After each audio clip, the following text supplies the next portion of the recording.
Selamat datang ke channel Seram Legenda.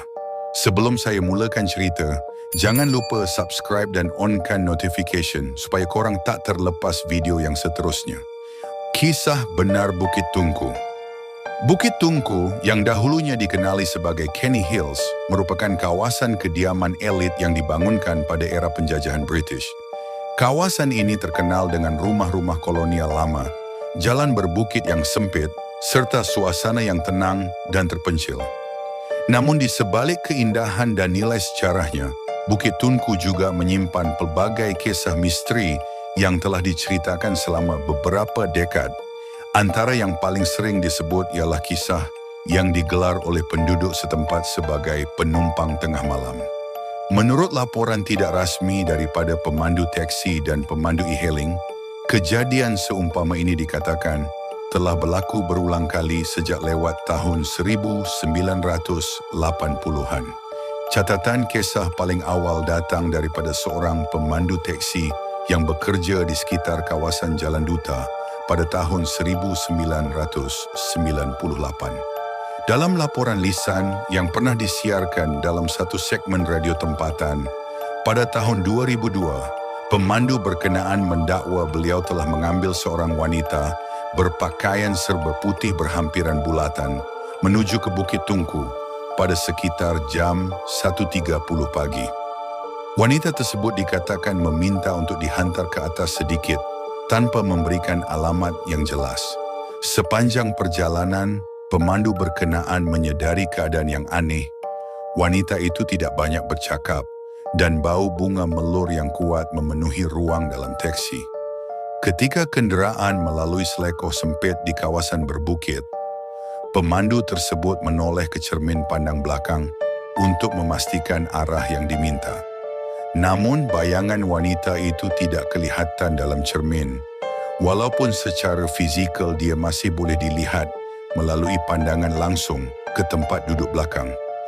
Beberapa minit kemudian, wanita itu meminta diturunkan di hadapan sebuah rumah lama yang telah lama ditinggalkan, dipercayai salah satu tinggalan kolonial British. Setelah teksi berhenti, pemandu tersebut berpaling untuk memungut tambang. Pada waktu itu tempat duduk belakang didapati kosong sepenuhnya. Apa yang lebih menakutkan, tali pinggang keledar di tempat duduk itu masih terpasang, seolah-olah baru digunakan seseorang. Enjin teksi tiba-tiba mati dan radio mengeluarkan bunyi statik sebelum terhenti sepenuhnya. Bau bunga melur yang kuat tadi tiba-tiba bertukar menjadi bau hangit, seakan-akan bau rambut terbakar. Keesokan harinya, pemandu berkenaan melaporkan kejadian tersebut kepada rakannya sesama pemandu. Dalam beberapa minggu berikutnya, dua lagi laporan serupa diterima daripada pemandu yang berbeza. Masing-masing menggambarkan ciri-ciri wanita yang sama, berpakaian putih, berambut panjang, dan sering meminta dihantar ke lokasi yang sama di Bukit Tungku. Penduduk lama di kawasan tersebut turut mengaitkan penampakan wanita berkenaan dengan satu insiden kemalangan maut pada awal tahun 1970-an, melibatkan seorang wanita muda keturunan Eurasia yang terbunuh apabila keretanya terbabas di jalan berbukit berhampiran lokasi sama. Bagaimanapun, tiada rekod rasmi atau laporan polis yang dapat mengesahkan identiti sebenar wanita tersebut.